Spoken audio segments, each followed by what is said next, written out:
Man Boob Mario strikes again. And as a Florida State fan, it brings so much joy to watch him crumble in these situations. I was watching, we're like, does Mario even know where he is right now? The decision making was just unthinkable. How do you not ice the kicker, first of all, and then just take a knee to go to overtime? It just doesn't make any sense. Taking the knee, he clearly doesn't trust Carson Beck to go down the field. Doesn't matter how well he will do in recruiting, he just can't get it done. I still believe in Mario. Recruiting is a big part of building a roster. I think eventually it will stick where the talent outweighs the coaching issues, and eventually he will be the one who lifts the trophy. But who knows? They may get lucky this year and win the Pop-Tart Bowl. Someone brings up a great point also, the Pop-Tart Bowl. I think the Noles are fighting for a bowl game still, so let's pipe down a little bit. And at the best case scenario, you're going to the Pop-Tart Bowl yourself.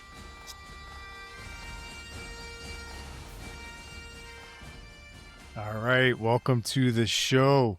We have a surprise Tuesday night episode. We have two Miami Hurricane panelists, two Florida State panelists. We're going to get in and debate this. Miami loses in overtime 26-20 to a 3-loss SMU team, and Florida State beats Wake Forest 42-7. Before we get into the debate, I wanted to mention that this is a fan debate show where we bring on fans of Florida State, Miami, and Florida every week to debate what's going on with the programs currently and then future outlook. We're a new show, so clicking on that subscribe button really helps us, supports us to continue to put out these shows each week during the season. If you agree or disagree with any of the takes made today, we want to hear your opinion too, so give us your take in the comments below. Before we get into the debate, I want to introduce our panel today.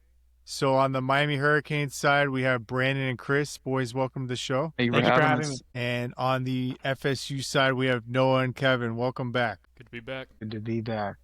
And my name is Christian. I'll be moderating today's debate. So boys, let's jump into it. First topic, Miami loses in overtime 26-20 to a 3-loss SMU team. It's mariocristobal's 6th loss at Miami as a double-digit favorite. It's the most in the country, double-digit losses since Mario's been there. So I want to start with you, Chris. What frustrated you the most about this game, and who do you blame for the loss? Well, you can't really put the blame, you can't just blame it's Mario's fault, it's Carson's fault, Shannon's fault. You lose a game like that from top to bottom. I could put a blame on one person if it was like a one-off occurrence. But you see this year in and year out with Mario. You win the massive games when the season starts, when it gets into the latter end of the season, when you're a 10-point favorite versus SMU, versus Louisville, versus Syracuse, versus Pitt. That's where you struggle. You can't get any momentum going. I don't know. It's just such a boring, sluggish game. You try to run the ball up the gut, up the gut, up the gut. It's not working. Carson's been a shell of himself since Florida State game. You can't really blame the defense in general. It's everything, man. It's from where we were week 4 to now. Okay, so let me rephrase the question. If you were to give your percentage, the highest percentage goes to Mario or Lightfoot or Dawson or Beck, who would you say gets the highest percentage of the blame for the team? It'd be Mario. Because you see the offense, how it was under Cam Ward. Now I get it. It's a different quarterback now, different players. But from what I assume, Mario lets Shannon calls a game to a certain extent. He's okay with this. He's not okay with that. So that's why I would put CRISTOABL at the top. And what was the most frustrating part watching that game as a Hurricanes fan for you? Pre-snap penalties was easily the most frustrating part. We shot ourselves in the foot all the times. False starts at the worst times. It was just the team looked so unprepared for where we were a few weeks ago to now. It's just we shot ourselves in the foot multiple occurrences, and you can put that mainly on the coaching staff and of course on the players too, but it comes with pregame prep. Yeah, that's a good point, Chris. Penalties was a huge factor in this game. So Miami had 12 penalties for 96 yards versus SMU. And really, penalties is a sign of a disciplined team versus an undisciplined team. And a lot of that goes back to coaching. 10 of the 12 penalties were on offense. 8 of those 12 were by offensive linemen, which is supposed to be the identity of Mario Cristobal's program. And then penalties have been an issue every year under Mario. I went back and looked at it. This year, he ranks 134th out of 136 teams in penalties per game. Last year, it was 90th. The year before, 80th. The year before, 108th.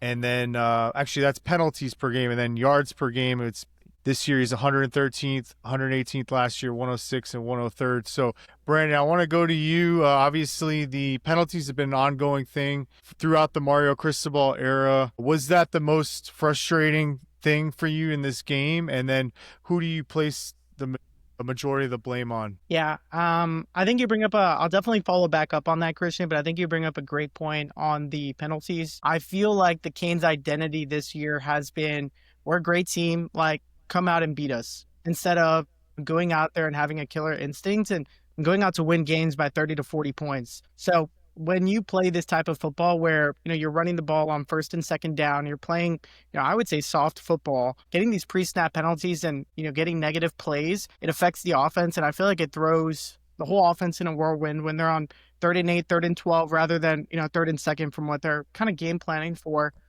against a team like SMU. It also doesn't help that Carson's throwing 9 picks on the year. Like, you can't do that if you're trying to play this type of football. So that's obviously frustrating. I think that, the biggest frustration that I would say from that game would be just not going after when it was a tie game with 25 seconds left in the game. One timeout, SMU had gotten that field goal late in the game, and Mario decided to kneel the ball and go into overtime. I think I don't think we were in a position at that point to do that. And what does it hurt to go out and try to get a field goal and win the game? So. Yeah, that's a great point, Brandon. I'm glad you brought that up. While I was watching the game, that was, to me, one of the big coaching blunders of the game. And I was going to ask later in the show, but now that you brought it up, I want to get everyone's opinion on that decision.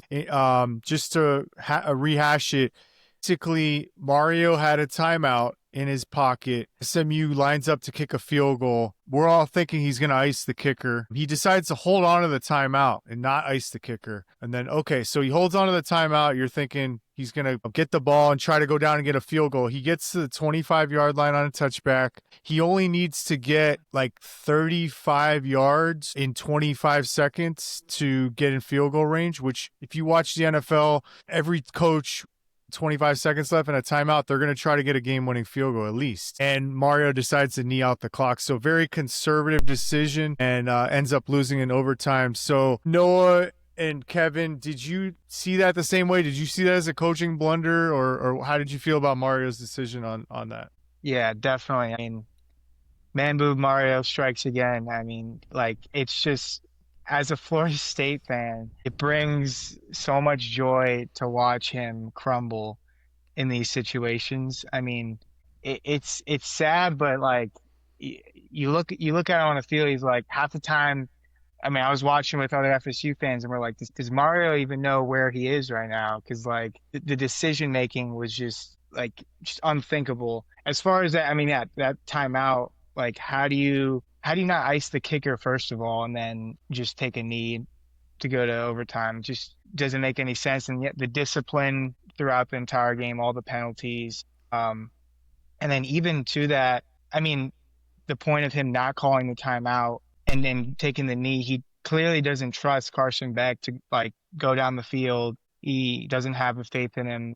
And so there's just plenty of just mistakes that he's made, coaching errors, and it's fun to see as a fan, but it's also just good as a fan to know that doesn't matter how well he will do in recruiting, he just can't get it done. He's going to lose these games in November, the end of the season, and it's just pure joy. So all on Mario. I mean, Beck obviously threw that pick at the end of the game, and he single-handedly blew it, but all the things that led up to that with the penalties and just poor coaching decisions led to the loss. So yeah, Mario gets all the blame. Yeah, and I guess Kevin, Yeah, go go ahead. No, well, I was just Go gonna ahead. say, adding on to that, it's just like, yeah, if you're gonna save that timeout and not ice the kicker, you better do something with it. 25 seconds, that's plenty of time. I'm the type of guy where if there's 3 seconds on the clock, you run a play and you try to score. The game's not over till it's over. I mean, I remember watching the Auburn kick six. Like, there's 1 second left on the clock. It's still a game. Like, you can't just. And with the way they had played, you don't have the confidence to kneel it out and say, we're going to go win this in overtime. It's like, okay, we have to go into overtime now. We have to make a big play. It seemed like a bad decision. It seemed like he was, like we always say, he's playing not to lose. He's not, like Brandon said, he's not playing to win by 40. He's playing to get out of that week and move on to the next ones. Yeah, all on Mario. Chris, do you agree with Noah and Kevin's take on Mario's coaching decision at the end of the game? 100%. 100%. You're at the 25-yard line. You have one of the flashiest playmakers in the game, in the country, in Tony. Like, you're two solid completions away from giving your kicker a 56-yarder, which, of course, and like, it's not a guarantee, but give an effort, especially with how we played during the whole game. Mm-hmm. I told my dad, I told my friends, if we go into overtime, it's a loss. Chalk it up. There's just no way, and it makes no sense. If Mario Cristobal was half of the coach I'm sorry, no. If Mario could coach half as good as he recruits, we'd be a great team. But it just can't happen. It can't happen. One other thing is after Beck threw the pick in overtime, yeah, the game's over, but like the Canes completely quit. They give up 23 rushing yards in the game, and then SMU just ran All the of it ball was on right that one drive.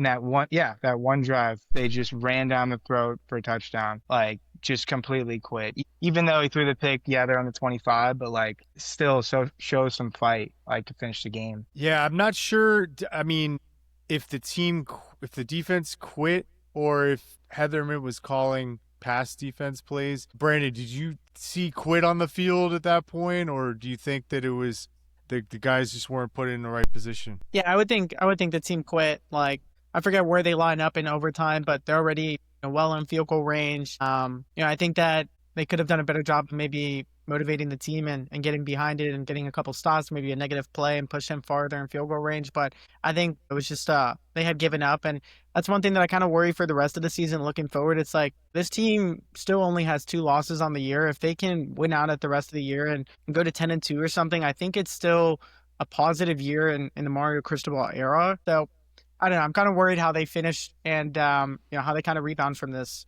They still got some tough games on their schedules. I think it's going to be important to see how the team kind of performs in the next couple of weeks for this era of Mario. Yeah, that's a good point. Like the end of that game, that defense maybe mailing it in, is that a sign of things to come? Is that a sign of culture in the locker room? Or is the team going to bounce back and play as they should? Obviously, this loss is a really just horrible loss for the Miami Hurricanes football program. They had all their goals in front of them. They were in the driver's seat to make the playoff, whether it was in the ACC championship game or not. All they had to do was win out. And it seems to me like the team has been regressing from the beginning of the year.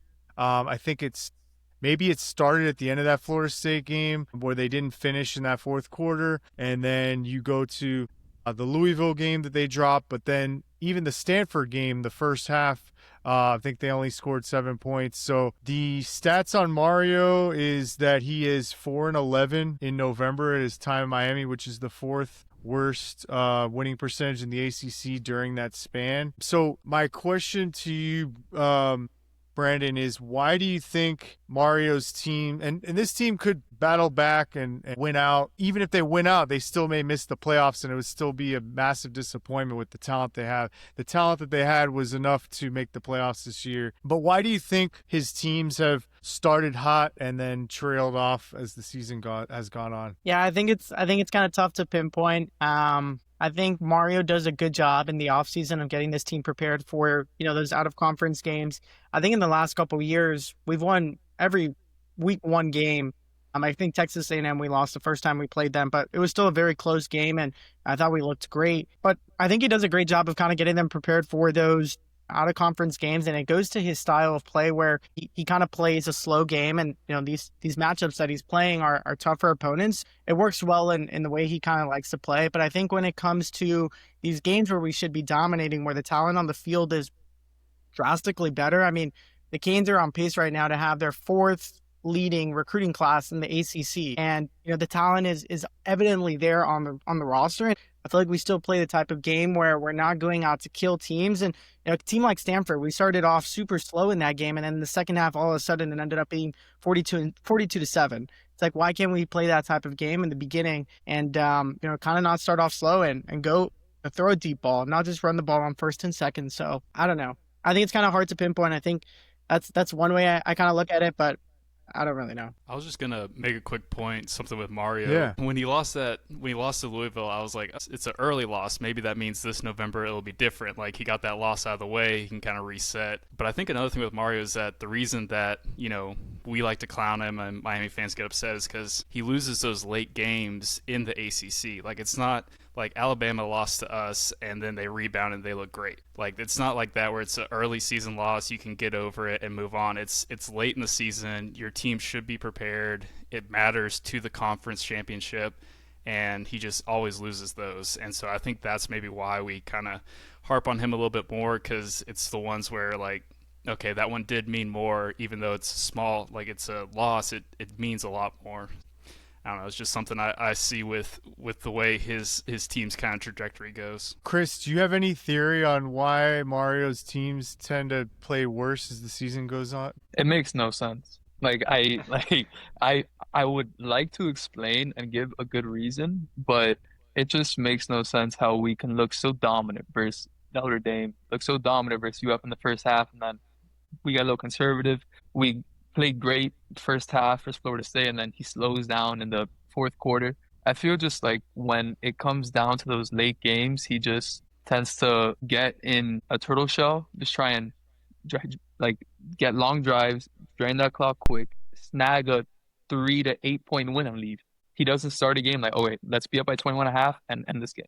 It might just be his mentality. It's how he coaches, but I don't think it's ever gonna change, and I don't think he'll ever be the one to take this team where it's supposed to be. So you're saying you don't see him ever getting over the hump to win a national title at Miami? No. How he missed did you think that before the season, or did your thoughts change on that this season after recent losses? So I thought that before the season. After we go out, we beat Notre Dame, we beat UF, we beat Florida State. I'm like, okay, it could be different. It could be different, but it's always going to be the same thing with Mario. Always. Before we get into FSU, Brandon, do you see Mariocristobal ever getting over the hump and winning getting the national title, winning a national title in his time? I mean, he's got a pretty good contract, so even if it falls off next year, like, I don't see him being fired anytime soon. His buyout, I think, is 61 million, which Miami's not going to pay, even if he has a bad season. So he's going to be there for a while. But do you see him, like, for me, I think the only way he can do it is if he makes some serious changes with how he manages games. And another maybe controversial thing is maybe he just needs a better offensive coordinator. That's a whole other subject. But regardless, do you see Mario ever getting over the hump, or do you think his weaknesses will always hold him back? Yeah. I mean, I think it's definitely a tough time to ask me that question, but I'm going to go with yes. I still believe in Mario. Beginning of the season, I did, and it sucks to see the same issues that kind of wounded this team last year come up again and hurt this team after such high hopes. But I do believe in him, and kind of the reasons that I said before. You look at the grand scheme of recruiting, and recruiting is a big part of, I guess, talent building a roster. And Miami, aside from Notre Dame, is really the only program who's pulling these top talent recruits out of the Big Ten and S. I can't really think of other schools that are pulling or have the amount of pool that he has. And it's not to say that it's Mario necessarily, but I think he does a great job of selling the program and the culture here at Miami. And I think eventually it will stick where the talent outweighs the coaching issues, and eventually he will be the one who lifts the trophy. And I think you bring up a good point of having the right staff in place. And I think there was a lot of hype about the staff right now, and they haven't really lived up to it. So, yeah, I think that's a great point. Having the right staff in place for Mario is definitely going to be important. But yeah, I do believe in him still. Can I say something real quick? Yeah. I don't agree with this noise that's going on about these people saying bad things about the OC now with Shannon Dawson. Because to me, there's just no way possible. Now, of course, we had Cam Moore last year, but there's no way we go from the best offense in the country with him calling every play. We looked fantastic on offense. Obviously, we had a horrible defense. But there's just no way we go from that to this year, and there's just no way that that's all of his doing, in my opinion. There's Yeah. just no way.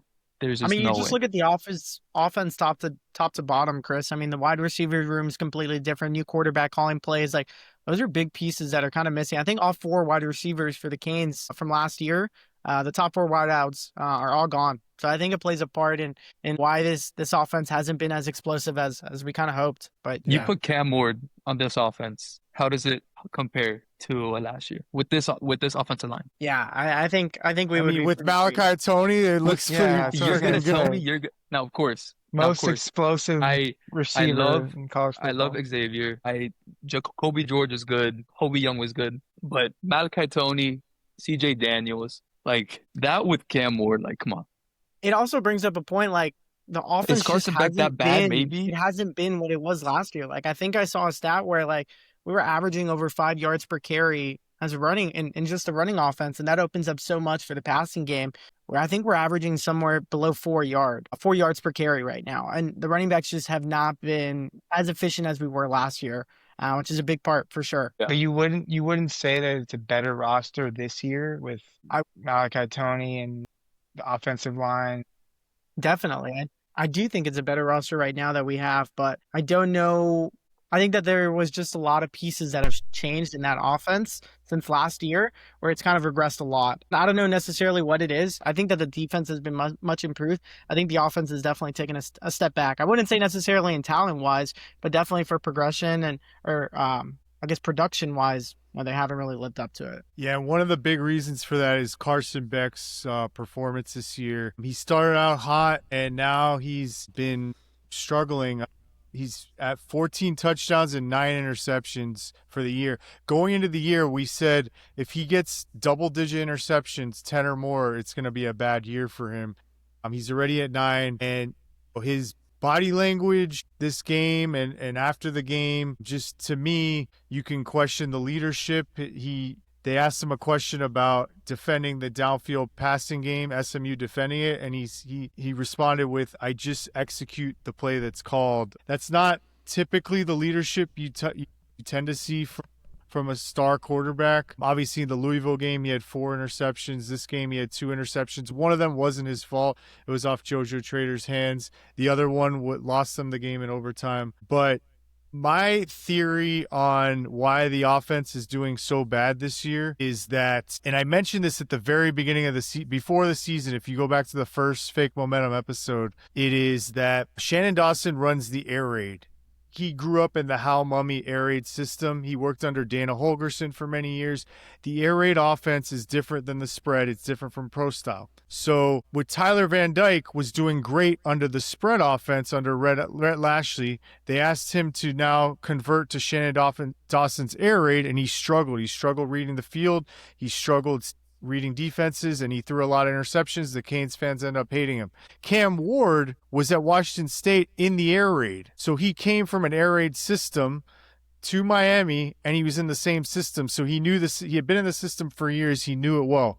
Carson Beck came from the pro-style offense at Georgia and had to learn the air raids. To me, and now Carson Beck's kind of like looking like Tyler Van Dyke did 2 years ago. So to me, the common denominator is you bring a quarterback from another system, maybe a year isn't enough to learn this offense. That's my theory. No one ever talks about it, but that's just kind of what I think is happening. I completely agree with that. Yeah, I think that's a good take. And I want to get into we're talking about believing in Mario. Chris doesn't believe Mario can take them to the promised land as Canes fans want. Brandon thinks that he can, potentially. I want to switch to Mike Norvell for a second. There's been a lot of discussion about Mike Norvell. He starts the year off hot, beating Alabama. We're all on here talking about, are they going to make the playoffs? And then they lose to Virginia on a Friday night. Then they end up losing 3 more games in a row, total of 4 games lost in a row. AD comes out with that statement saying we're going to evaluate at the end of the year. We're going to make a decision on are we going to fire him or not at the end of the year. Creates a lot of uncertainty around the program. They come out against Wake Forest, a team that beat SMU last week, and they win 42-7.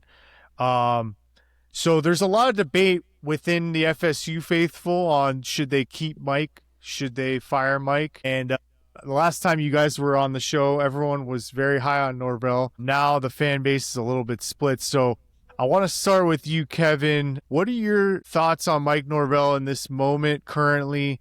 Are you on the fire Mike train or the keep Mike train, and why? Yeah, so I'm not on the fire Mike train. I'm on the keep Mike train. Couple things first. I don't like the statement that AD made. I think you can tell your boosters that you're going to evaluate him, but you tell your fans and the base at large that, hey, all our trust is in him. Because off that, I don't like firing a coach midseason. I don't think it's good for anybody. I don't think it helps the players of the program. I'm just not a fan of it. Mike, he's had his ups and downs. I think his biggest problem is that he keeps going after these one-year quarterbacks. I'm not a fan of that. I think he did a lot better when he had Jordan Travis for a while and they were able to learn each other and get better together. And then when you have that quarterback that he likes, Mike can go into the transfer portal and build a team around that quarterback, but you can't do that with a one-year quarterback. So, I mean, I really like Tommy. I think he's been trying his best. If you look at him in a press conference compared to Carson Beck, I mean, after this past game, he took ownership. He was like, it's on the players, these 4 losses. Like, the coaches gave us chances to win. A lot of them, they were one-score games at the end. So I'm still with Mike. I think he can do a lot of good for us. I think he loves the school and loves our traditions, and for that reason, I'm, always going to be on his side because he appreciates FSU and how much we love FSU. I just think that there's some small things that he can turn around and get a lot better, and keep the trust in him. Noah, I want to get your take on the where are you on Mike at this moment? So I've been kind of on the fence about it, but I am leaning more towards keeping Mike. There's no question that he's done things that are fireable offenses, losing 4 straight, couple times, terrible losses. I don't think for the program that it would be in our best interest to fire him at this point, to go into that much debt and try and rebuild and try and hit on a new coach that could help us get over the hump. I mean, the thing with Mike is if he never had that 13-0 season, that 10-win season, I would be all for firing, but he's shown that he can get it done. So right now we're just in a tough spot where we kind of have to just play it out, but I don't think firing him right now is going to help us in any way. It's just going to hurt with recruiting. And then with all the open coaching positions across the country, we were probably not favored against the LSU, Penn State, other big programs that are also looking for coaches. So I love Mike. I feel like most FSU fans like him as a person, as a guy who's going to motivate the team. And he's shown that he can do it. He can win the games, but he's shown quite the opposite. So it's tough. That's why I'm kind of on the fence, but at this moment, I just think it's in our best interest to keep him for now. I just want to add on to that real quick, if that's fine. Yeah. Because like he was talking about with the 10-win and the 13-win season, that is why I give him a lot of grace. The other reason is that he pulled us out of the dumpster. Like the end of the Fisher era, the Willie Taggart era, which I block out from my memory, and we had season tickets that year, his first year, like he pulled us out of the dumpster. We were the laughing stock of the ACC, like the once great FSU. He pulled us out of that, and he did give us the 10-win and the 13-win season. So like Noah said, it's there. There's just some things that got to get fixed. I mean, but what are you guys now? What do you mean? I think we're trying. I mean, it's better than being Miami, where it's like we're going to the playoffs, we're gonna win the Natty, and then now you have your 2 losses. Like I expected a 7-5 season was my high hopes for this year, and so like we're still hanging on to that possibility. So I don't know. Yeah, it's Miami everybody wants. Wait. Miami. You said conversation. We're talking about FSU here. Wait. It's just funny. I mean, you kind of have to compare because like Miami had a cakewalk into the playoff. They have the most one of the most talented rosters in the country, and you just lose to Louisville and SMU. These games where you're like 10-point plus favorites, and should just be an easy walk in, and Mario blows it. Like, I mean, it's a different situation. We're coming off a 2-win season, and to are the laughing stock. Like, you guys are 1-4 in the ACC this year, went 2-10 last year. Like, when is it going to be a time where it's like, all right, you know what, like, we got to cut the plug on this Mike Norvell, I guess, era, and bring in a new coach, a new resume, a new, I guess, essence in the locker room. Like, the teams have seen this Mike, and I could see him losing the locker room already with the team that's there. No, he hasn't lost it. I'm not saying you're wrong. I'm not saying you're wrong. I think we're getting close to that point if we continue to lose games. But at least Mike's shown that he can win the games. He has won an ACC championship, unlike Mario and Ever. So, he's shown it's done, but we're not trajecting in the right, right now, correct. But hold on, wait. He's proven it can be done. So Brandon, you're on the side of, you think Mike's cooked. You think there's no chance he can turn it around and build the program back up again? Yeah, I mean, I think we're coming up on, I think next year would be the year 3, and we're removed from that infamous 13-0 season. So I think there's a time and place where you need to kind of move on and bring in a new resume for the team. So yeah, I do agree. Chris, what's your take from a Miami fan perspective on Norvell? Obviously, he's had his highs, he's had his lows. One could argue that he brought in 2 new coordinators this year, one new offensive coordinator, new defensive coordinator, and with new systems, the Gus Malzahn system and the 3-3-5. And it takes time for the players to learn. In the history of college football, when you bring in 2 new coordinators, it takes time to get that implemented. There is improvement from last year. Last year, they were losing big. This year, they're losing close. All their losses have been 6 points, 7 points. And there's some FSU fans that say he's not going to turn it around. He's not going to get the program back to winning close and then winning big in the next year, 2 years. And then there's other the other fans that say, give him time. Yeah, he's been there 6 years, yes, but this is a new regime, new coaching staff. So from your perspective, not in a trolling way, but just your honest opinion, like, how do you view Mike Norvell? Do you think that he's cooked, or do you think that there's a chance he could turn it around again? I think he has the potential to turn it around, but I always, on the Florida State side, I would have some doubts, because this was the year you beat Bama. You're undefeated going into UVA. You win that game. Florida State versus is a top 5 matchup. I get it. It's on the road. You lose that game as a favorite. Then, of course, you play Miami. It's a coin flip game every year. I don't care how good one team is, one team isn't. It's always a coin flip game. Then after that, keep on losing and losing and losing. Now, mind you, let's say if they beat UVA, they lose to a UM. Who do you guys play? Hempson this year too, or no? This week. This week, okay. So let's say if they had one loss, they beat Clemson, they beat UF. Like, this was the year, in my opinion, especially after beating Bama. Like Heaven said, you expected a 7-win season, but after that win versus Bama, you were thinking like, okay, let's go. Like, we can do something. But now, since you guys lose to a UVA, you lose to Miami, you lose to Pitt, you're like, oh no, it's okay. I said I was okay with this at the start of the season, so now it's okay. So it's like, this was the year to do it, especially after that win versus Bama. And if I was on the Florida State side, like I said, I'm not too sure if I would have the utmost confidence in him. But he's proven it before, so I think he can do it. But I would be a little on Mike Norvell and the future. Gotcha. And the next topic I want to discuss is the quarterback. So there's a chance that they could apply for a waiver to bring Tommycastellanos back. Just quickly, rapid fire. Should Florida State apply for that waiver to bring Tommycastellanos back? Chris, you're shaking your head no. No, there's no way. I just don't. You think they should move on and try to get a better quarterback? Move on, go in the portal. Listen, even if Florida State has a bad year, like, being 100% honest, they have a good pool. They could get a good quarterback from a portal, and they could get someone who's more capable than Tommy in the passing game 100%, in my opinion. Brandon, do you agree? I guess it's kind of a toss-up. I think I think he's been one of the bright sides or the bright spots for Florida State this year. I think if there is eligibility to bring him back, I don't see why you wouldn't. Another year, like you said, in the system, another year learning. He's played well enough. I think I would bring him back. Noah? Yeah, I'd bring him back. I mean, he's been playing hurt all year, basically, off an ankle injury. So he hasn't been 100%, but I think that give him another year, he has potential to be great, like he showed in Alabama and some other games. So, yeah. Yeah, I think he's had two bad games. He had a bad game against Miami, and he had a bad game against I think Virginia.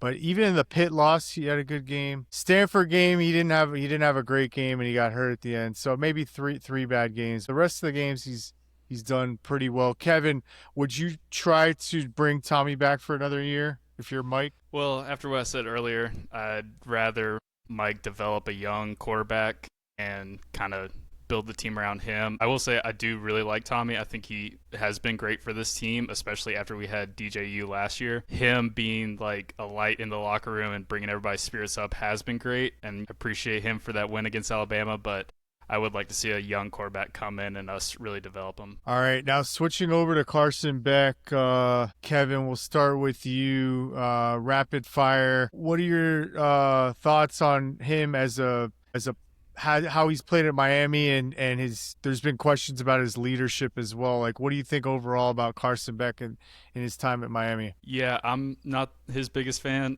I don't see much that like special about him. Like Cam Ward last year, he was special. Like Carson Beck, I think he was helped out a lot by the Georgia team. But Miami can bring him back, and hopefully he'll throw another 10 interceptions. So no, I don't think he has another waiver or anything.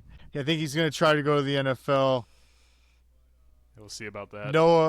Noah, quick thoughts on Beck this year at Miami. Obviously, there was a lot of hype. He got reportedly a deal for $4 million, and he came in. I think his record was 24-3 as a starter. So there was a lot of hype for him.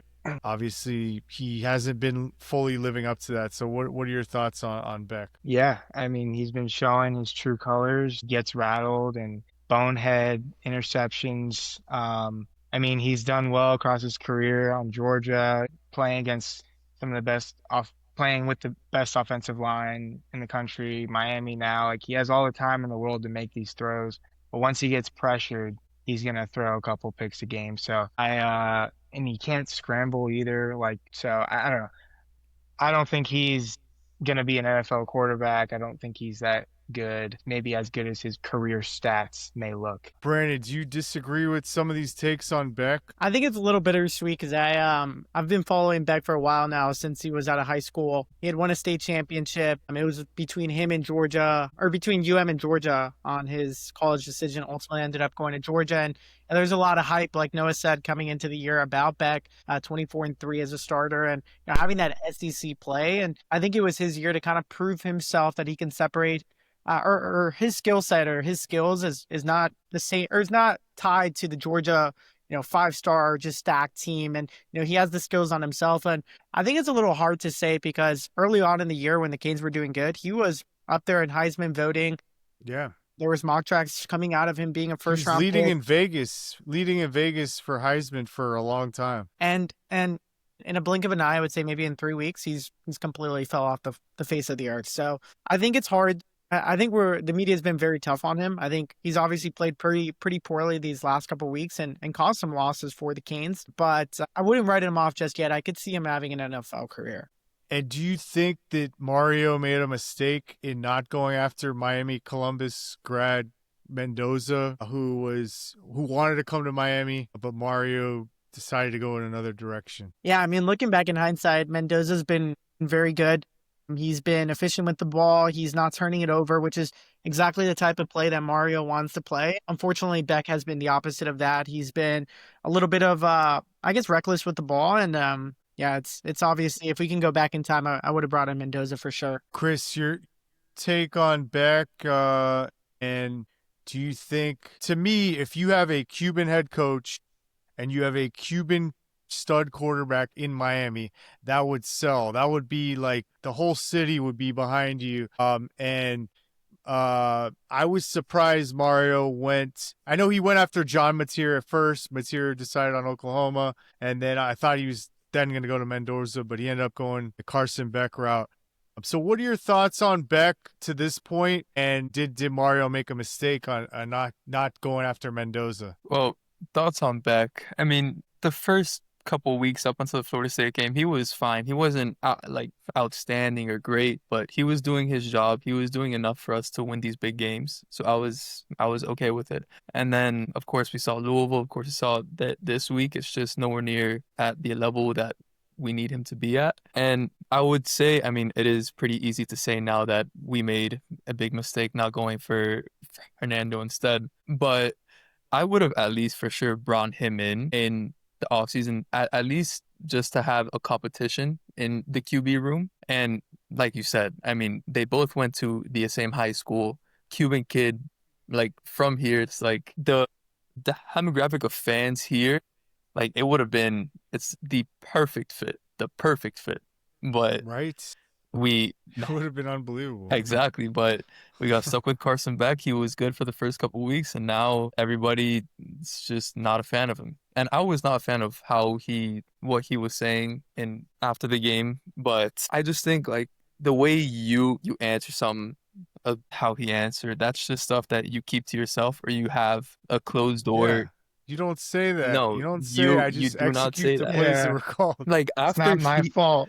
right after he said that, I'm like, dude, I'm so okay if he rides the pine. If he wants to be ready for the draft, if he wants to do that, go ahead and do it. Because we had no shot in the playoffs, in my opinion. It's just he went from being the favorite for the Heisman to this now. It's pretty crazy. To me, that was a shot at Shannon Dawson. Yeah. Like it was not like you didn't need to throw your coach under the bus like and that. And if you have that big of... He's already getting enough heat. Exactly. Shannon Dawson's already getting enough heat. You didn't have to say that. Yeah, no, that's a topic that you talk to him behind a closed door. We say, hey, listen, I feel the way that how you want his game to be played, how we want to play. I can't do that to my best of what I can do. Like maybe I can work something out, but I have no idea. He's just not the guy. How many interceptions did he have that game? Who? Louisville? No, SMU. He had two. One. Only two. Okay. One was a drop ball though. Like I'm not a fan of Beck, but one I'll give it to him, and then the one in overtime was horrendous. All right, so we'll continue the rapid fire. So, Chris, how do you see the Miami Hurricanes finishing out the year, and what do you think their final record will be? Knowing, I mean, this is just the perfect way to end it. We're going to win out. We're going to miss the playoff by 2 or 3 spots, and then it's going to be a what if we beat Louisville? What if we beat SMU? That's what I think is going to happen. 10-2, so you have them winning out. Brandon, do you see the Canes winning out? I hope so. I think that if they don't, it's obviously an L of a season for Mario. I think they've got some tough matchups coming up, and it's not going to be easy. I think I kind of honed in on it earlier with just seeing how the team plays after such high hopes preseason, and then kind of falling off these couple weeks. It's going to be important to see how the team faces up in their next matchup. I think another interesting part is that I believe NC State's quarterback is from Miami as well. So I think it's also a revenge game. We saw that happen. I forget which game it was, but there was a running back who we matched up against who cooked us. He went to Homestead, Louisville. Here from Miami. And what team was it, Chris? Louisville. Yeah. And I could see another revenge game coming and that game being tough. So I'm going to go with 9-3. And yeah, I just want to confirm what you said. The QB for NC State, he went to Sean Menard. He was the QB for Jeremiah Smith and JoJo Trader. Gotcha. And that's in 2 weeks against NC State. Yeah. Yeah. And Kevin, how do you see this Miami Hurricanes team finishing the year? They have 4 more games. So they have Syracuse this week. They're a 28-point favorite. They're going to win that. The only games Mario has lost is 19.5 or under, because the Georgia Tech game he was a 19.5 favorite. So anything over 19.5, Mario's going to win. It's 28-point favorite against Syracuse. Then the following week, they have NC State at home, the CJ Bailey game. Then they go at Virginia Tech with an interim coach. That should be a win. And then at Pitt, Pitt's turned out to be a pretty good team. So how do you guys see the Canes finishing down the stretch? I think at least one more loss. I could see them winning Syracuse, NC State, and probably Virginia Tech. And then last game of the season, Mario blunder, probably lose that game. But who knows? They may get lucky this year and win the Pop-Tart Bowl. So that could happen. So, but no, I think 9-3 is what I'll predict. Kevin? Yeah, I think if they have one more loss, which I'm going to bet they do, it's probably going to be NC State or Pitt. I'd probably put my money on NC State more just because of what Chris and Brandon said about the history with that one. But yeah, I see them around that with one more loss. All right. And then, Kevin, sticking with you, the Noles have a big game this week. Even though the season's over, the Noles are at 4-4. They do go on the road at Clemson. Clemson's having a terrible year. They're 3-5, but it's still a rivalry game. It's still a big game. Clemson's going to get up for it. Florida State's going to get up for it. And Mike is fighting for his job. Right now, Clemson's a 2.5-point favorite. So what's your prediction for that game? I want to get everyone's prediction for that game. And then also, how do you see the Noles finishing out the season? They're 4-4. So they have the remaining games are Virginia Tech at home at Clemson. Then it's at NC State and at Florida Gators. So some tough game. Like 3 of the 4 games are tough. It may be all 4 are tough games, but what's your prediction for at Clemson this week? And then how do the Noles finish out regular season record? Yes, I mean, Clemson's going to be a great game. Like you said, it always is. Throw out the records, see what's going to happen. Yes, I'm going to say FSU wins 31-28. I think that we're going to get one more loss. I think we're going to lose to NC State. I hate playing there. It's just never a good game for us. But if we can beat Clemson and UF, that's all I can ask for. Like, I would be fine dropping the other 2 games if we could have definite wins for those. But I think 7-5, like I said before, I think that's going to be how we end the year. Yeah, that'd be a good momentum, considering they had 4 games lost in a row. If they could finish out hot, they could beat Clemson and Florida. That would be some good momentum going into next year if they bring Mike back. Noah, the prediction for the Clemson game, who wins by how much, and then what's your projection for the remaining record? I think just because Clemson seems so broken right now that Dabo has lost the locker room, seems like I'd like to think that we come on top in that game, but I think it'll be close. It's at Clemson. So it really just depends on what team we want to play as, how we want to come out. So I'd like to think we pull that one out and hopefully take care of business against Tech. And then NC State is going to be another tough one on the road. And at that point, hopefully we have a little more momentum with 2 wins to win that game on the road. I think we will fall short to Florida the last game of the year. So I think at least one more loss, but I think that's a high expectation, one more loss, just given the season we've had. So 7-5 would be a good way to finish considering losing 4 straight. Mm-hmm. And another note on FSU, they have not won a road game this year. So, they have 3 big road games down the stretch. They have to figure out how to win on the road before you can count the other ones as win. They got to get that first road win. Brandon, how do you see the Clemson game playing out, and what do you see? How do you see the Noles finishing the season? I think that Clemson game is definitely going to be a tough one. A night game over at Clemson. Give me the better head coach and the better quarterback in that game. So I'm going to take Clemson to pull it out and win the game. You bring up a great point that Mike's on the hot seat, but so is Dabo. I mean, 3-5 Clemson team. He needs to win desperately. I think Clemson pulls it off.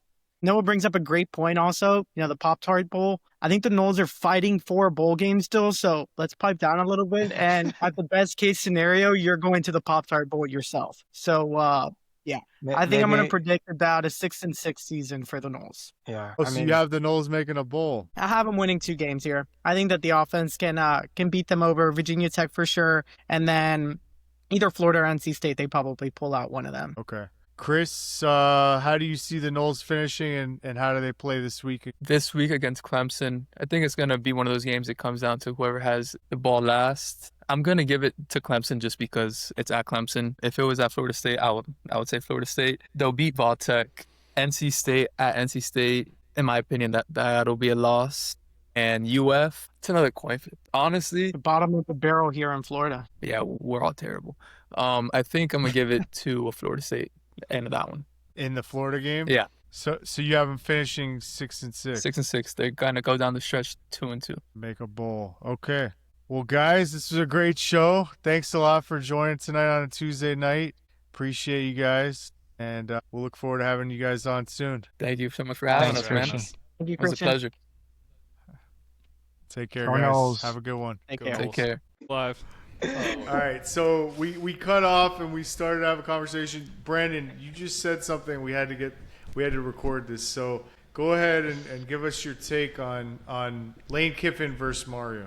Yeah, I guess when the bright lights are on, it's a little tough to kind of debate and put the facts up. But I think I would take Mario, and it just comes back to the culture Over aspect. Lane Kiffin? Still over Lane Kiffin. From a culture aspect, who's going to sell Miami culture and, the Hispanic culture better than Mario? I don't think Lane Kiffin would sell it as well as he can. Lane Kiffin's a great coach. He's done great things over at Ole Miss, but he hasn't won the big game. He hasn't Mario?